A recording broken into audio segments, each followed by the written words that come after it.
Great stories, great success. The Business, only on The Red.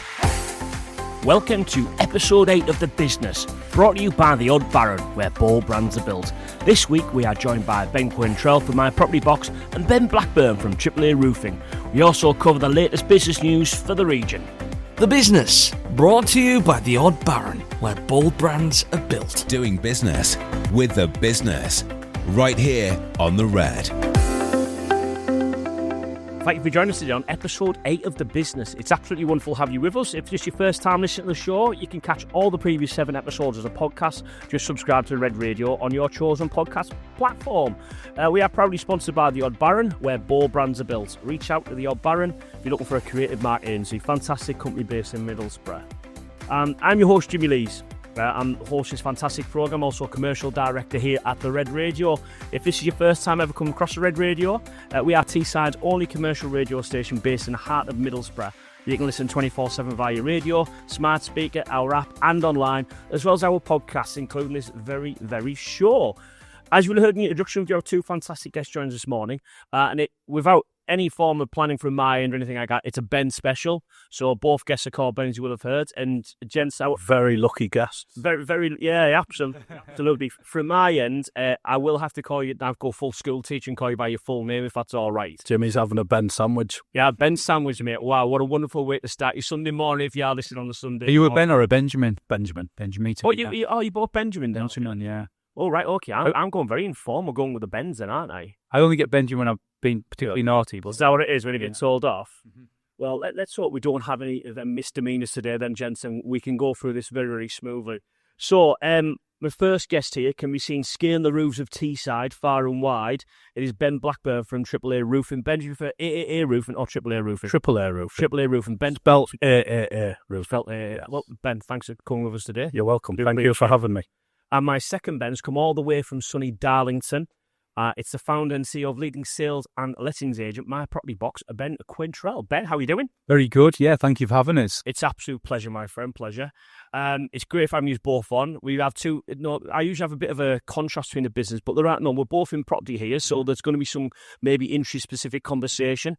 I don't plan this too far ahead, to be honest. So this is all about conversation. Find out about what you guys, what makes you tick, what gets you up in the morning. Also the stories about you and your businesses as well. So we're going to first kick off about tell me a bit about your business. I'm going to go to Ben from My Property Box, Ben Quaintrell. Ben, tell me about My Property Box. What do you guys do? So we estate agents and letting agency in the northeast.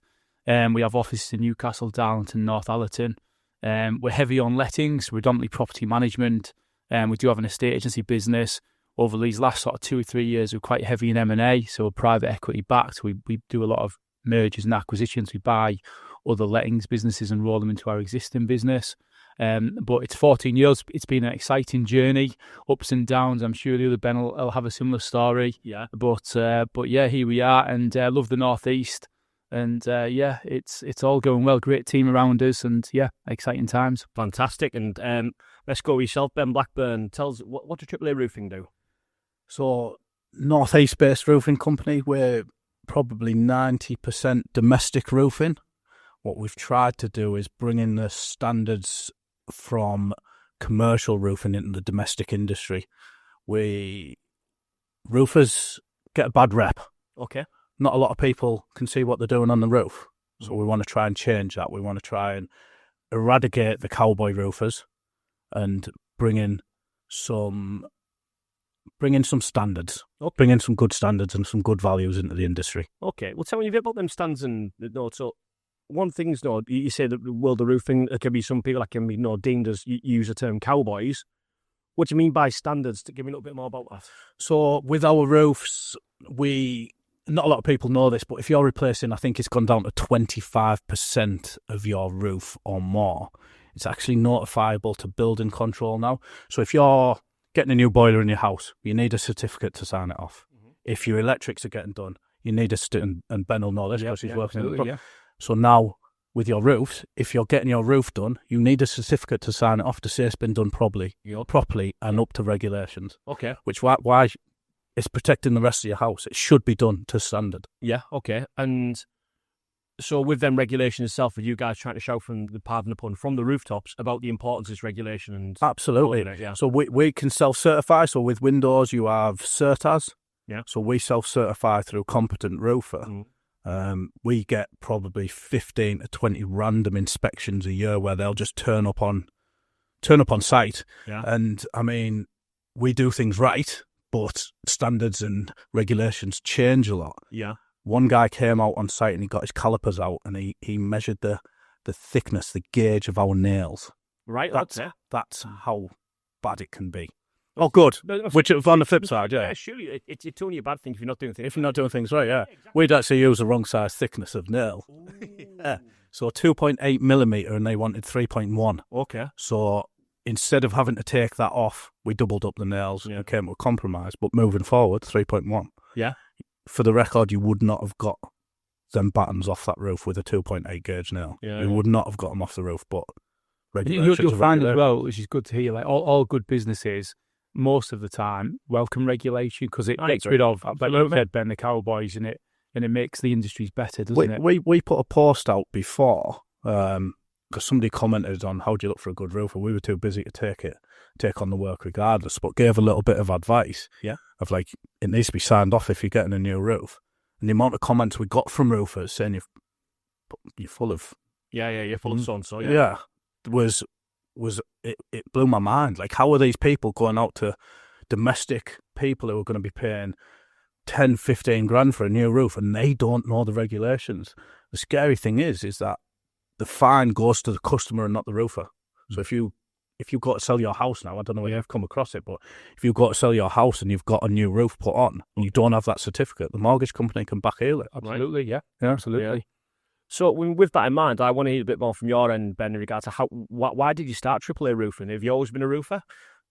Yeah, so it's actually AAA Roofing's 50th anniversary this year. Oh, right. 1976, and I'm obviously not 50 years old. Well, I might look at it. Definitely not, Ben, definitely not. Hard paper round, hard roofing round. Yeah. So it was my dad prior to me. Yeah, okay. So I took over from my dad, it must be 15 years ago. Somewhere. Might even be a bit longer, I get lost with time. But it was just me, my dad and another guy. And that was all he ever wanted it to be, which was completely fine. That's great. But as times change and times get more difficult, let's face it, the cost of living's absolutely ridiculous. I had 2 kids. I couldn't stay at the size the business was. So we expanded. Unfortunately, my dad passed away, and that was kind of where we started to grow. Okay.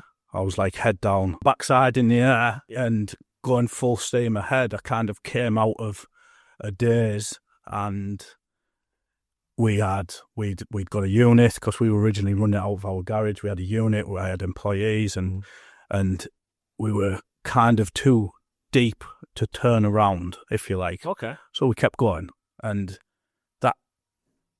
as with any business, I think you get pain points. You'll know yourself, Ben. I think I heard you mention it when we were talking earlier. Yeah. You get pain points. You get to that VAT limit, and it's like, wow, what do we do now? We're going to have to start charging VAT. We're going to have to start paying VAT. Then you get to another pain point where you've got to start employing some admin staff. So I was doing 80 hours a week for a long time. My wife and I had 2 kids, twin boys, and they're not my wife's kids. They were to somebody else previous, and she passed away. And then when she passed away, it was kind of like it flipped my world on its head. It was like these 2 boys now needed me. I couldn't do those 80 hours a week. I needed to be there to pick them up from school. I needed to be there to drop them off from school. And my wife is an absolute saint in helping me through that time. And that kind of changed the scope of things where I had to employ somebody. And it was the best move we ever did. Scary move, but the best move we ever did. Yeah. And that's helped us grow. Absolutely. So it's created capacity from your end, and now we're in a great position now for AAA roofing, and which is great to see, and very visible in the local area. And again, you only hear good things about you guys, which is great to see. And similar to yourself, Ben, in regards to my property box. So when I first met Marie a few weeks back, it's like I was well aware of you guys as a business and heard fantastic things. Oh, great. About hit your 14-year anniversary, you were saying earlier? Yeah, in July. Yeah. In July, so... Yeah. What brought you to start My Property Box? Give me a little bit about that journey, if you can, please. Yeah, so actually, me and Ben realised we're the same age. Well, I'm 42, was 42 in January, and Ben's 42 in May, I think it says, so the same school year. But as soon as I left uni, I went into estate agency. So I worked for the local estate agent in Darlington called Sanderson's, and I was there for quite a lot of years. Lived in Sydney, Australia for 2 years. That's a story for another day. And then set up the business in 2012. Knew lettings quite well. Always done letting, within the estate agency world. So just started the business off from a cold start, and was walking the streets and networking and trying to show the brand. And back then I actually quite called myself the digital agency because I had a slider on my website. And back then it was like a big deal. I've got a slider, and set up a Facebook page and all this sort of stuff. And I called myself the modern digital agent. That was my USP at the time. But back then there was nothing like that, was it? I remember me, the digital agent and all that. But and then just got it as Ben's listened to Ben's journey there. Like you go through some real good things and some bad things happen to you, and but you just keep going, and then you end up getting really good people around you, and you employ a few not so good people, then you get some really good ones, and you just keep going, and things happen to you, and you become, when things bad happen to you or challenges, you just become weathered to it, don't you? And you see it as a learn, don't you? Yeah, never a failure as long as we learn from it. Yeah, that's it, and you just get over that, and then now really you become the mindset. I'm sure Ben's the same, that really nothing can stop you, really, because you're used to so many sort of things happening to you, and it really is. I'm pretty much like, I'm not the expert, always learning, and just all about getting the right people around you and getting to the next step through getting good people around you. Yeah, and I guess it's an important thing to hone in on here, and you've touched on it yourself, Ben, in regards to a big part of AAA Roofing was when you got that admin staff come and create capacity from your end, Ben, as well. You mentioned about the people, the importance of good people around the business. Yeah. Because, there's a cliche in regards to, it's not a business until you've got people working for it, otherwise it's just you get self-employed. Absolutely. So, talk about the journey in regards to people within My Property Box. What have been your key highs over the years, and how has that helped develop the business? Yeah, I think from my side, you'll probably hear a lot of business owners, it's learning about yourself and learning what you're good at and what you're not good at. And very much entrepreneurs, I'm sure Ben's the same, is we're good with people, we like to talk, we like to meet people, but maybe I'm not often quite good on the detail. Okay. So then you figure out what you're good at, and you do more of that, and you bring people in that are good at or better than you at the things you don't like to do. Agreed, yeah. And that's kind of like the journey. So back in 2015-16, got up to 500 properties under management.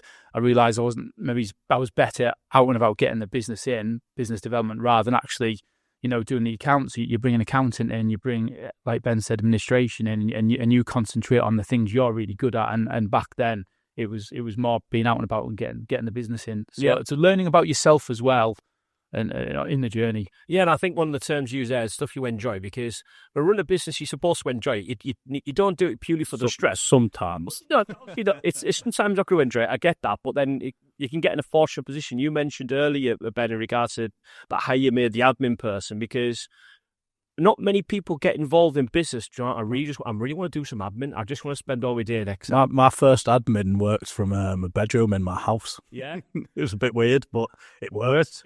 But it gave me the incentive to rent an office. Yeah. I guess. So or it's like Ben said, hire somebody who's better, as good, or if not better. Yeah. Like my senior management team, hats off to them. I would be nowhere without them. Yeah. And try and get them invested in the business if you can. Yeah. Like get them invested. Look after them. They're looking after you, and they're looking after your interests. You need to look after them as well. Yeah, I agree with that. I think people have got to be, like, even if you're sort of financially bought in, just like mentally bought in, culturally bought into what you're trying to do as a business, because at the end of the day, you're working for someone. You've got to believe in what they believe in. Otherwise, it just ends up being a job. And I think for a lot of small business owners, if you can relate to this as well, Ben, is if people come in here as just a job to them, sometimes you just need that a little bit more. Otherwise, they're just going to leave for an extra 50 pence an hour somewhere else and things like that. Have you found that with, I'll go to yourself first, Ben Quaintrell, has that happened with your business over the years? How have you overcome that? Yeah, absolutely. It's like you say, it's about bringing them on the journey, sharing the vision. Where do you want to take them? As you say, people are obviously working for a salary, but actually you're right, they're there for motivation. They're there because, they want to feel good about themselves. And it's not just about that salary. It's about bringing them on the journey. Is it someone that's driven and they want a career? It's not just a job. So, yeah, it's really building the culture around the people and growing together and trying to. And I know it's easy to say, and it certainly isn't easy to do that. But that's the idea. You bring them on the journey with you. Yeah, I think, and Ben, from your end of AAA Roofing, that's been the case, hasn't it, with the people that work with yourself now? Yeah. So we went up to we pay. I'd like to say we pay better than any other roofing company in the northeast. Some of our lads are earning as much as the lads down south. Yeah. And the rates are completely different. I'd like to say they're earning more. But we employed up to I think we had 75 men on at one point. And a lot of people get wind of what you're about and try and take, not everybody, but try and, with the utmost respect, try and take a little bit of a lend of that. Yeah. And when we must have cut our staff by half and got rid of, if you like, dead wood it's not a nice way of putting it, but... Yeah, I know what you mean, yeah. And refinement. Yeah, yeah. I'm not politically correct, so my apologies. It's fine, mate, it's fine. I'd drive you a natural. Yeah, so... And we still turned over the same amount of money, which means we were carrying a lot of dead wood. Yeah. And at some point, the worst thing for me is having to get rid of people. People have got families, but when it starts affecting your core members of the team, you've got to think about their families. You've got to think about the people who are invested in there and look after them, including ourselves. Yeah. We need to look after ourselves. I mean, I've got 4 kids, Jimmy. Yeah. And if somebody's taking food off their table, I should be upset about that. I think so, yeah. I think so. And there's no harm in doing that. But again, it's open and honest about what you're doing and why you're doing it. My senior management team constantly tell me I'm too soft. Yeah. But I don't want to. I'm the same. Probably the same in business for you. I've been stabbed in the back many a times. And if we let that change the person that we are, then they've won. They've won, in a sense, yeah. You need, you've got to come from we've got good values in roofing, but we've also got good values in people, in humanity. You need to do the right thing. You need to, absolutely. And I think the people who come from a place of abundance, love, gratitude, all of those things, you think they go far. Absolutely. But somebody who's going out who can't put their head on the pillow and sleep at night, they're the kind of people that won't last in business. Yeah. You need to do things with integrity. Yeah. Is a good word. Yeah, integrity is a good word. There's eventually a bubble that bursts in that world, and I've seen it many times over the years, and it's good to have 2 people with similar values in talking about this. Next up, we're going to hear the latest business news from the region, and then we're going to chat with these 2 guys about the recent change to national minimum wage, which comes into play now, and statutory sick pay as well, how it's going to impact both your businesses. Please keep listening. UK employers investing in apprenticeships may be making costly training decisions, according to new industry analysis from Darlington. Analysis undertaken by the digital and technology training provider Baltic Apprenticeships comes as new Department for Education figures show significant variation in apprenticeship completion rates across England. Harry Hobbs, head of business intelligence at Baltic Apprenticeships, said this data shows there can be a huge difference in outcomes between the apprenticeship providers, but worryingly, many employers are choosing training programs without clear, comparable information on which ones actually deliver results. PD Ports have welcomed the Crown's Estate announcement on the Round 6 offshore auction. The North East port provider has backed the development of its Teesside Offshore Gateway, a proposed deep-water facility on the River Tees, as a key site on the UK's expanding offshore wind sector. The East Coast Cluster has announced significant progress for its carbon capture projects, with contractors awarding hundreds of subcontracts to UK firms worth a combined £1.5 billion. And an independent funeral director has marked 2 years of care by giving back over £10,000 to the local community. As David Knowles' funeral service approaches its 2nd anniversary on the 15th of April 2026, the independent family-run business in Yarm is reflecting not only on the hundreds of families it supported, but also its lasting impact it's made on the local community, reinvesting more than £10,000 into local organisations, groups and initiatives. Thanks for staying with us. That was the latest business news from the region. I'm still your host, Jimmy Lees. I'm joined by the 2 Bens. Got Ben Blackburn from AAA Roofing and Ben Quaintrell from My Property Box. And we are brought to you by the Odd Baron, where bold brands are built. Right, at the time we're broadcasting here, 2 huge changes have dropped for business owners, and it affects our employees and employers alike. From your end, I want to get more of the employers' impact on this one. So I'll talk about the national minimum wage increase first, okay, if I can. So around 2.7 million people are set to get a pay rise as the national minimum wage goes up by 50 pence to £12.71 for over 21s. Workers aged 18 to 20 will see an 85 pence increase, going to £10.85. And under 18s apprentices get a 45 pence increase. That goes to £8 an hour. So I want to talk about how, I'll go at yourself first, Ben, Quaintrell, if I can, on this one. How much is this going to impact your business? And do you look at it as a positive or a negative for yourself as a business owner? And your employees as well, actually. Yeah, absolutely, yeah. So it's been, I mean, we used to, 4 or 5 years ago, we used to really be proud that we used to offer higher than minimum wage in the industry for some of our heavy administration jobs. We used to be really proud to offer that. But in the last 3 or 4 years, it's consistently gone up every year. And it really does hit businesses because it just comes straight off our bottom line. And I don't want to go too much in the political sort of conversation. It's going to go there, though, isn't it? It's going to go there. I'm certainly no expert. And if someone challenges me on politics, I'm not the expert. But yeah, I think most business owners would say the current government, aren't for business. And for me, taxes come from growth of businesses, not hitting businesses with further taxes. And I think most business owners would agree with that. So yeah, I think the challenge of the minimum wage and national insurance that's going to happen in April, it's happened over the last few years, it's a yearly thing for us at the moment, and it just comes straight off our bottom line. And unfortunately, it's hitting us and every other business. So I think when you say over the last few years, I'm not sure of the exact numbers, but I think minimum wage in the last 5 or 6 years has gone up over 60% or something. Don't quote me on that, but 60%. Yeah, it's but then your top earners, their wages haven't gone up 60%. Yeah, absolutely. Yeah, so yeah. It's a challenge for all businesses, and I do like the fact that the idea of bringing up minimum wage lowers unemployment, because that's what we all want. But at the moment, unemployment's higher than it's ever been with this current government, isn't it? So because the welfare has gone up so high, there's not a lot. No, I don't want to get my words muddled here, but for some people, there's more incentive not to work than there is to work. So, yeah, I guess it's the balances of economy. I'm certainly not against minimum wage going up, but if it's going to encourage people to get into work, great, fantastic. But I think it needs to be certainly looked at with a business economy hat on from who's not. I think there's a fair point there, Ben, as well. I want to get your thoughts on it, because when you think about the incentive to employ, if I'm looking at a business owner now, so yourself, your roofing business, that isn't somewhere where Jimmy Lee can just get out of his bed in the morning, right, I'm going to put a roof up today.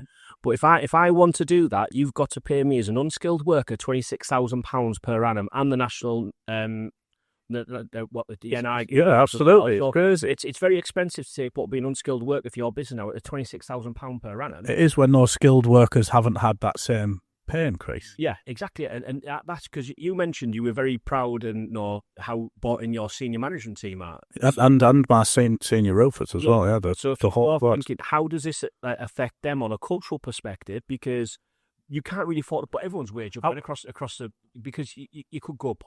Absolutely. Well, how I say it is, Jimmy, that we're saying, okay, national wages, everybody's getting paid more money. That's great, but they're giving you it in one hand. But businesses like ourselves to cover those costs.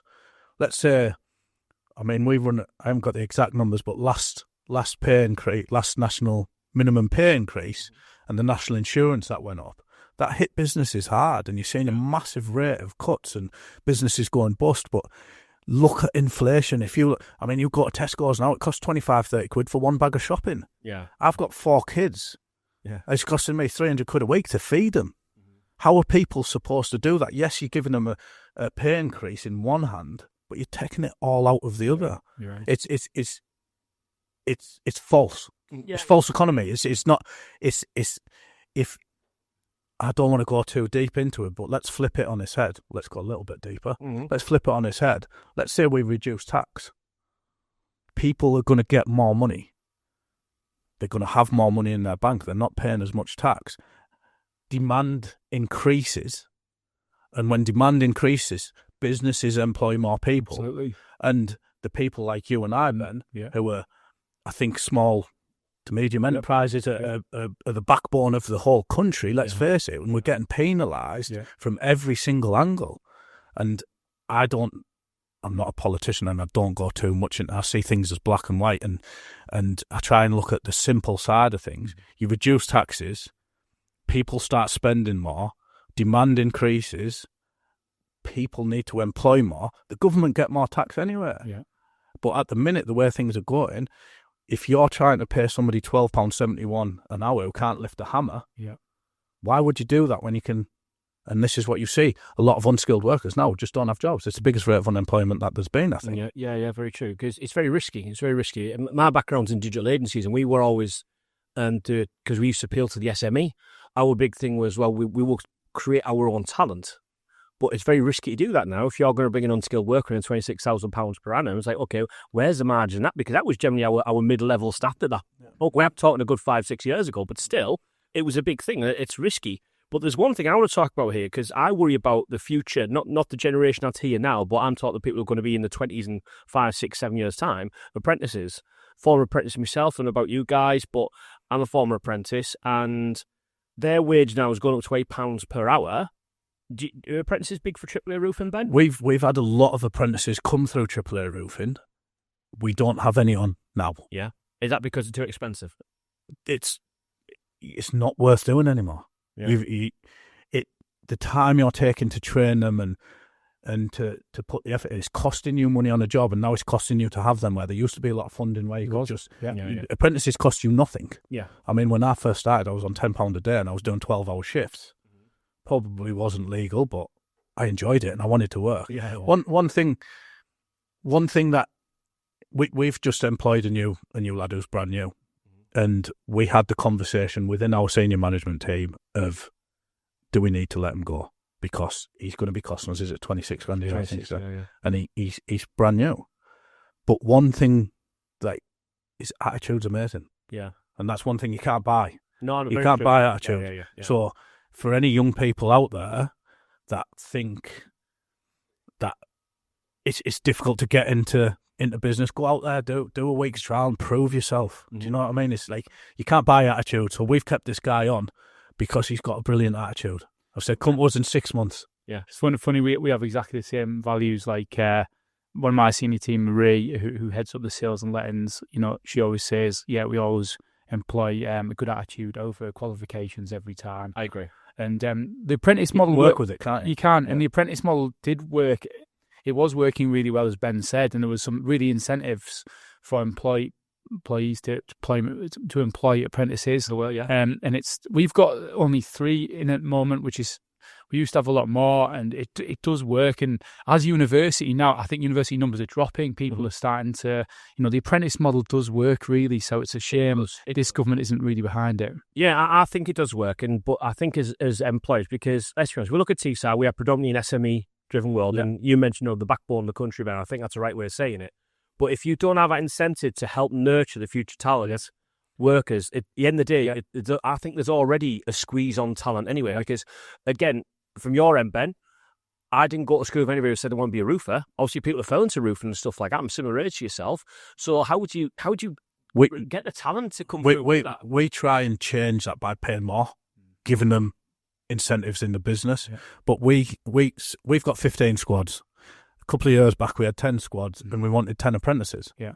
And we'd set up a whole course for them with one of the local colleges, and we got through all the way to the last minute, and all the funding was there, and it wasn't going to cost us a lot to take them on, which is okay. So we've got these lads.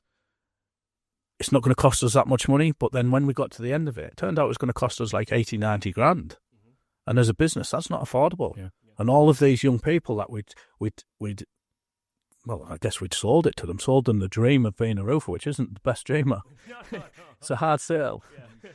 But we told them the dream, and they all had their hopes up, and then we had to let them down. I mean, one of horrible. It was the lady in my office who'd been running that for me and been setting that up. She cried. Well, it was heartbreaking. Yeah. It's like, how can a business afford to take on 10 apprentices? What's going to cost you 100 grand a year? Yeah, it's not affordable. No, and it's not it's financial suicide, basically, isn't it? Yeah, it is, and. The next change that's coming as of the 6th of April, Ben, I've got yourself on, is statutory sick pay changes. Mm-hmm. So it will remove the 3-day waiting period and the low earning limits, making it a day one right for all employees now. So, regards of income, SSP will be paid at 80% of average weekly earnings, capped at £123.25 a week. Let's go on the sick. Well, again, I look at how things changed pre to post COVID. So there was a cultural shock in office work I found, where it's like if people were feeling a little bit under the weather, can I work at home today? And that was never a thing. He's like, no, you used to drag yourself to work because you want to do a good job and things like that. And difficult in your world, obviously, Ben, because we need to go on the roof to do what you do. But have you seen a change in that as well? And also from what Ben said, do you look at that as like an encouragement? Well, do you know what? If I'm feeling under the weather, I'm just not going to go to work today. I won't be judged for it. Yeah. No, it's you're right. And is this going to drive the right behaviours of people? I don't think it's good move for employers. I don't think it's good move for employees as well, if I'm being brutally honest, because again, it can use the word behaviours, which I think attitude. Yeah, behaviours and attitude. I think it's like I don't know, because having a job it's an important thing, and if someone is unreliable to come to work, and then, you ain't going to work out for me. But I want to flip this to another change, which is coming as of July. So we had Jo Davies, and I know you met Jo before, Jo Davies from HR Alchemy. She was talking a lot about the employee rights bill, which is changing. So you have right to appeal for unfair dismissal from 6 months now, rather than as it is at current state is 2 years. 2 years, yeah. Personally, I think 1 year's probably the right way to do it, because I'd like to see the employee get backed as well. But I think 6 months is a bit of a stretch. Now, her to use a phrase, Ben, I want to go yourself on this one, was her clients were scared. The term she used was scared, because it's a big thing. And looking your industry, I think, Ben, I'll go to yourself, because I think it'd be very similar for yourself here as well. How do you know somebody is really, really up to scratch after 6 months? They can do the job, because let's say they go to a new industry and when they go into your world and particularly, Ben, they've got to build up the pipeline, they've got to learn the industry, they've got to do all sorts of things to learn that they're good. And you've got to make that decision within 6 months. I don't think that's fair on the employee, but I don't think it's fair on the employee. What's your opinion? I agree with everything you've said there. They've gone from one extreme to the other. 1 year would have been a perfect middle ground. They could have tested 1 year, and then if that didn't work out, another year or two, they could have brought it down again. 6 months is too extreme. You cannot get to know somebody, whether they're competent at the job, whether they're doing the right sort of behaviours, right attitude within 6 months. Often 3 months is the probation period. They're getting used to the job, they're getting to know people. It's one extreme to the other. They've not got that right. Yeah. Let's flip it on his head.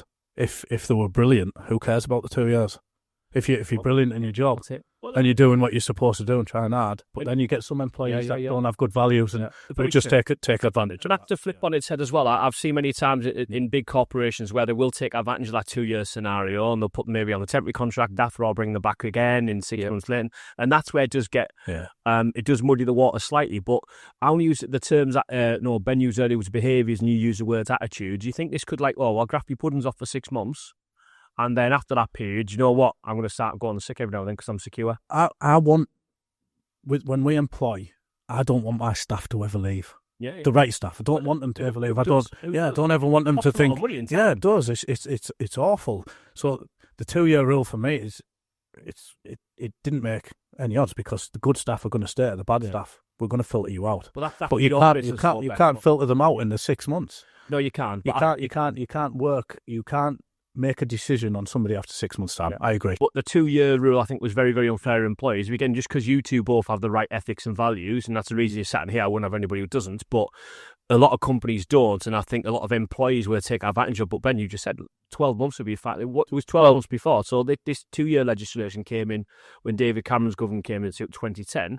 But then when obviously this current government's coming, they've cut 18 months off it. From one extreme to another. Yeah, I think extremes the words look at there. It's as I remember, as Jo Davies mentioned, her clients are scared.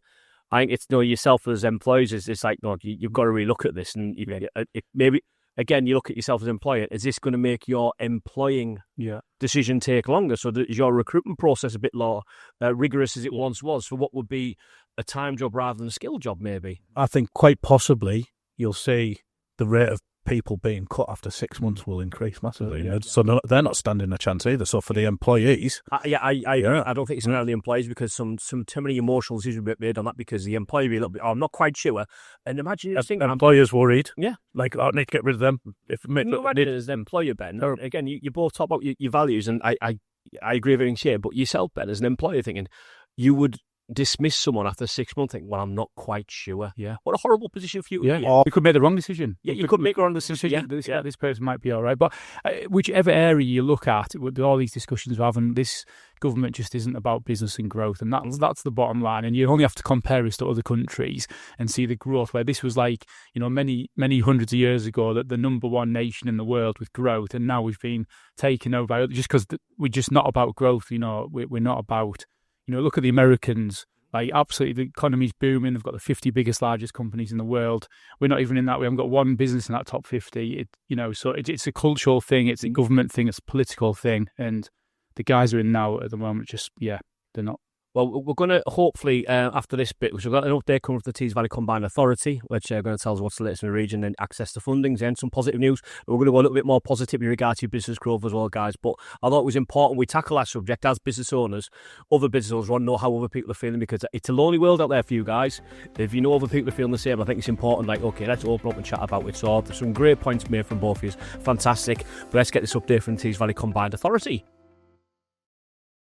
Do you want to learn more about supply chain opportunities as part of Heathrow Airport's expansion plans? Well, Heathrow wants to make sure North East businesses benefit from the expansion of the UK's only hub airport. You can join the Heathrow North East Business Summit for insights into up-and-coming opportunities linked to Heathrow expansion.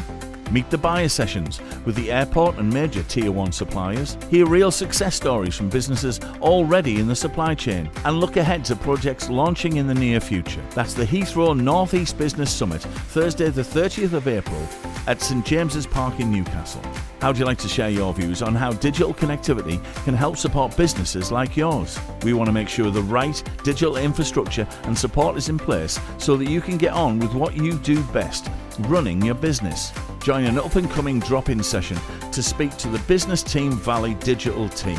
Details on both these events can be found at Business Team Valley on LinkedIn.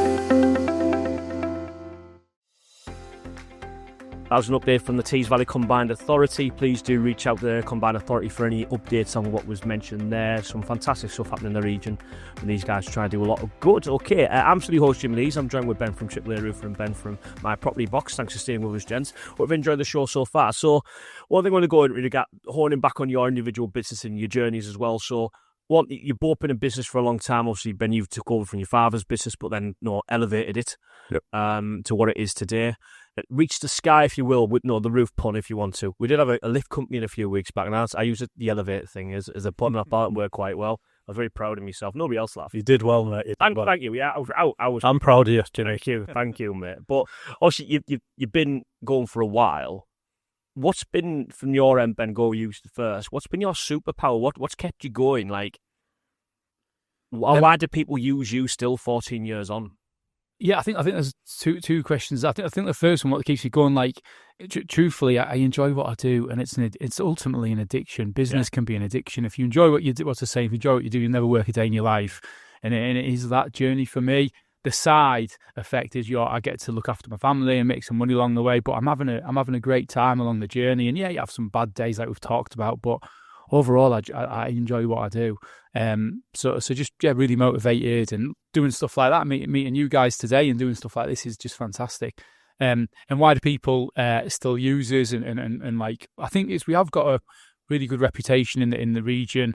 We are known for property investing in residential as our main bag, and we've got a great, I think I've said before, great team, great people. We're people. Property, it's property, but it is people related. Like Ben said before, it's about your people skills, and I think we're people buy from people. That's it. That's all it is. Yeah, and we're normal people. We have all our families ourselves, and we're a trusted brand, and we love what we do. So yeah. Long. Hopefully, the journey continues. Yeah, so a lot of that is longevity and maintaining your reputation's a key thing. Yeah, and Ben, from your end, you mentioned the term cowboys earlier in roofing, and maintaining, something with a roof go wrong could be a very, very emotional thing. Absolutely. What's made sure that you guys have kept what can be only deemed as a very, very strong reputation within your industry in the area? The people we have working for us. Yeah, they're incredible, and I mean, I hope they're not listening, but far better roofers than ours. Yeah. So some of the lads we have on for us are absolutely insane. Yeah. And it's difficult. It's difficult to come across that. Mm-hmm. That's why you need to return them. That's why you need to look after them. You need to. Yeah. But I believe I put my trust in them, but equally they need to be able to trust me in what I'm saying. Yeah. I mean, we looked at growth before, Jimmy, and I don't mean to go off on a tangent, so I'll try and be quick. Fine, please do. We looked at growth before because we hit a certain point, and I've nearly went under a couple of times, right. And we had to scale back to scale forward. And I thought, why am I doing this? And I looked at some of the people we had working for us. So we've given them the security where they can have a family. They've bought houses. They've gone on holidays, and that's our company. I won't say my company because I believe that's ours of everyone who's working within it. It's allowed them financial security. It's allowed them to have a nice life. And who am I, if I know that this company can grow, who am I to stop the company growing if that can provide that service for other people? Yeah. So we, as a team, my senior management team, we banged heads and we said, yeah, let's grow again. Let's grow again. So when you talk about you're ready to grow again now, what are the growth plans for the business? Where do you see the future of their roofing? Oh, I don't know. I've got my two boys that work with me. I've got identical twins, Marshall and Kenzie. Yeah. I mean, whether they want to succeed me and take over, I'm not sure whether they do, but they're turning out to be brilliant roofers, and I guess they'll be better roofers than I ever was as well. Yeah. But business isn't for everyone. I mean, we've come from the ground up, and we've come across all of those pain points along the way, and learned along the way. Like, if you get handed something, the business is only as good as the people who are in the business, I guess, is what I'm trying to say. A lot of people aren't cut out for it. You can hand somebody a brilliant business, and within 6 months it'd go under. It has to have a driving force.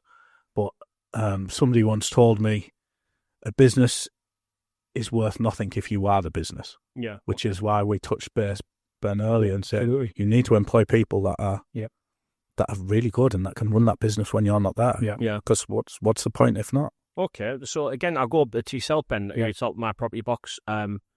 There's one thing in regards to, you name the local area, I want to corner on that after, but your growth plans for the business, you're about to hit your 14-year anniversary. Yeah. Is your plan to just carry on doing what you're doing, or is there something new to come? Is there expansion plans? You mentioned earlier about acquisition was a key point so far. Yeah. More of that? So we had this private equity bank investing to us called BGF a year and a half ago, so a 2-year anniversary in May. So they come in for 5 years, and then what happens at the end of the 5 years is then you can basically roll again with another private equity and do another 5 years. So the plan is it's a 10-year vision, and we're going to hopefully be moving out of the region very soon into hopefully Yorkshire or Cumbria or even Scotland. So we've got sort of big plans that we want to keep pushing the business and keep moving forward and keep growing the team. Okay, so I want to hone on the local part of it as well, because obviously reputation's key for yourself locally. You've got a great name. The local. How do you guys collaborate locally? Are your suppliers in regards to anything you do there? Do you use local, or do you generally use outside the area? And if so, why? Yeah, so I mean, in terms of our suppliers, really, because of property agent, our suppliers are right moving on the market. Yeah. But in terms of like supporting local businesses and charity, we sponsor loads of kids football team, grassroots, cricket team, Darling Football Club. I'm a Darling fan. I don't know whether I should have announced that, but we cover Darlington as well. Oh, that's it. But you know what? I love to see all the North East teams though. We have Newcastle, Middlesbrough, Sunderland fans, Hartlepool fans in the office, and generally as a Darling fan, I like to see them all do well. But yeah, we support local suppliers wise, as I say, with property, so it's just right moving things like that. But yeah, we will local trades. We use all sorts of plumbers. Going to start using AAA roof. No, 100%. They'll be our number one suppliers. And of course, we support local. We are North East people, and help where we can. Do you think if you look, I want to look on the marketing perspective as well, because we're talking earlier. So you guys have used Recognition PR, who were on Graham Robbins on episode absolutely 1. Great guy. How important for you guys as a local business having someone support you on a PR perspective, being local as well? Because surely it's important because you understand you and you understand the area as well. Is that important? Yeah, absolutely, because it just builds. Graham's done a fantastic job for us, just building credibility. Really, getting me to do things like this, getting to do comments, supporting local businesses, events, networking, and it just builds credibility in the journey that you're on. Yeah, fantastic. What about yourself, Ben? So tell me about you guys. What do you use locally? Do you collaborate with other people locally? Absolutely. I mean, everyone we employ 40 people at the minute, and every single one of them's local. We like to invest in people. I like to invest in people, good people. I like to help them. I mean, a friend and I have just set up another business together. Yeah. Okay, tell me more about that. So we've just opened up a brand new nursery. Yeah. So Gina was, I grew up with Gina, best mates with her husband. We've all been, and her dream was to open a nursery, and she's been looking after my little girl as a childminder. And to see, I've got 4 kids, so I've seen them come through childminders, and I've seen them come through nurseries. But Gina's standard of care in a child, she's got a second mum. Isabella's got a second mum with Gina. Yeah. She's amazing with her, and she wants to take that standard into a nursery-based setting. So check it out online. Am I allowed to plug? Of course you are. Good. Yeah, check it out on socials. Mini Moon's Childcare. It's special and it's different. Fantastic. Yeah, it's funny thing you say about that, because we got introduced through your friend, that's like you say, our friend now, pals with Tom Heath from Opulent Odds Competitions. Top guy. Very, very good guy. And I see very much the same from yourselves. Is like, so Tom spent most of his time with you talking about also a very emotional subject of what happened to his brother, how he supports a great very good friend of mine as well, his brother. A Great North Air ambulance service, how important it is for him to support that as a business. But I get the same vibe from you two as well. It's like, it's not just about your business, about what you've done, what you've achieved, how you can help support your friends. And it seems like there's a good core group of pals of you who have all done well for themselves, but also support each other where you can. So I remember one thing. I remember whenever there used to be a storm, my dad, when I was younger, whenever there was a storm and he did good sales and made good money, he'd always give a lumper to charity. Right. I always remember that. It'll always stick with me. But we do so much for charity, but it's not just me. It's not just a company. So all of my staff at the end of every month on payday salary, they take a little bit. It might be £5 a month. It might be £20 a month. Whatever's affordable so that it's not going to hit them hard. But when you've got 40, 50 staff, that seems to build up. So, of course, yeah. I think we donated last year around 15, 16 grand to Teesside charity. Yeah. Brilliant people. Yeah, fantastic. This year we've managed to raise, alongside Opulent Odds, we did about 25 grand for the Great North Air ambulance. Yeah. But over the past 5 or 6 years, we must have done 60, 70 grand. We used to do it to the local schools. So one local school, I won't mention the school, but they didn't do school trips because not everybody could afford the school trips. Uh-huh. So the money we raised paid for every kid's school trip for a year. Yeah. Which those kind of things, if again, when we talk about growth, who am I to stop the growth of the company if we can do things for like that? Exactly. Some people have an amount, like what's your magic amount, like what's your dream pot, like, okay, I need £5 a month to live on between us, but why should that be your dream pot? Double it, give the rest away. Yeah. You're going to feel good. Yeah, you're going to feel pretty special. And in fairness, like those karma chips are important. It's nice to feel good doing what you're doing, isn't it, Ben? Absolutely. And I was just going to add to that. Ben's absolutely right. And I'm a bit of a Grant Cardone fan. You might know him or not. He's an American 10X Growth Con. But one of his chapters in his book is Give, Give. Yeah, one of his chapters in his book is Give, Give, Give. And honestly, a lot of business owners don't maybe understand that. Ben obviously does. Is the more you help people, and it could be charity, or it could be also just meeting a young entrepreneur, giving them a bit of your time, or her, and just giving them some advice and just helping as many people as you can. I promise you it will come back to you. It will does. I've got so many examples of that. It comes back 100%. Yeah, I agree. I live and die by that, to be honest. You help someone out, it will come back. You can't do it. You'll be cashing one day. It does. And in fairness, it's apparent I've gone sat opposite 2 very successful business owners today, so that does go on. The proof is in the pudding there. Speaking of successful business owners, one thing, the aim of starting this show was, I'm hoping that somebody listening here today, will maybe a business leader in a business, is really thinking of making a jump and doing something themselves. So there's 2 questions I ask every single guest that comes on the show, and I'm going to go at yourself first, Ben. On the first question is, the best piece of advice you would give somebody wanting to start a business today? I would just say, absolutely go for it. And you've got to be prepared. I think we talked about it before. You've got to be prepared to fail, and it's the old Denzel Washington video. I'm sure some of you've seen it, where it's like, you have the guts to fail. Yeah. How many times are you going to fail until you get there? And that's what you've got to go for it. And you don't forget to duck, because business isn't easy, like Ben said.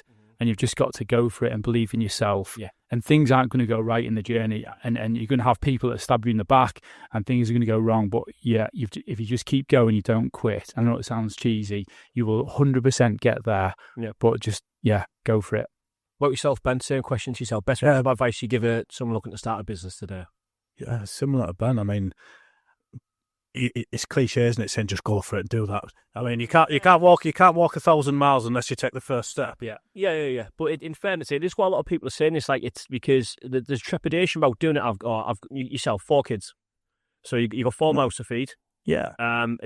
Kids ain't cheap, but a lot of people got a wage coming, but so there's more to it than the money, though, isn't there? Yeah. So advice: if you're working in a job, and you're looking at it, test the market. Is there a market for what you're doing? You can even do pre-sales now. If I don't know if you wanting to sell a new brand of sportswear, pre-sale. I think Elon Musk had sold 5,000 of what's his big tank thing that he's got? What's his car? Not the Tesla. What's the new one? I don't know. The robot? No, it's Elon Musk. Yeah, but he did market research, and before he'd even released that product, he'd sold 5,000 of them. Yeah. Do you know what I mean? Do a bit of market research. Maybe do a pre-sale, whatever it is, but do it. It's not a fail. It's a learn. As long as you learn from your mistakes, it's a journey, isn't it? And I was just going to add to that. And the other thing for me is just get around Ben, get around these people. If you want to be a contractor, you want to be a roofer, go and say to Ben, I'll go and sweep your floors for nothing. Go and do it for nothing, just to get your experience. Get around these people, ask them how they did it, and buy them lunch, whatever you need to do just to speak to them. That's another thing. Some of the lads who've worked for us and served their time through us have gone on and set up their own businesses, which is great. That's a good thing. I mean, I've got one of my best mates is in Australia running a roofing company, and he served his time from us. Awesome. How amazing is that? That's amazing. Yeah, that is amazing. Yeah, it's brilliant. Yeah. He hasn't invited me on the roofs there yet. That's a lot. Oh, well, I'm sure it's much nicer doing roofing on there, mate. Let's be honest. The cold mask and red car course, you know what I mean? And yourself, Ben, last question. Your biggest business success to date? Elaborate on that. So whilst you've been in business, what's been the biggest success you've had? It could be financially, could be emotional, could be employing someone, whatever it could be. The whole lot of it, the whole journey. I mean, being able to donate 25 grand a year to a charity, being able to help people get off the streets, anything like that, absolutely fantastic. Yeah. Giving back's a big one. Giving back is got to be the biggest one. Yeah. What about yourself, Ben?